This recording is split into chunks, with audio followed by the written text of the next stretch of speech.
আসসালামু আলাইকুম, আমি সাইফুদ্দিন আহমেদ সুমন চলে এসেছি রান্না করে। এই যে বাইক নিয়ে চলে এসেছে,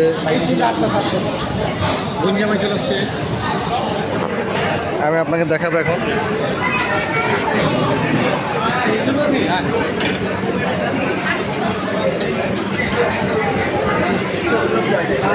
আমাদের খাবার আছে হচ্ছে এইগুলো হচ্ছে খাবার, মোরগ পোলাও, আর এটা হচ্ছে বাবুর্চি খানা। আপনার অর্ডার দিলে সাথে সাথে ওনারা তৈরি করে দেবে। আর ওয়েদারের অবস্থা খুবই আজকে খুব খারাপ, দেখতেই পাচ্ছেন।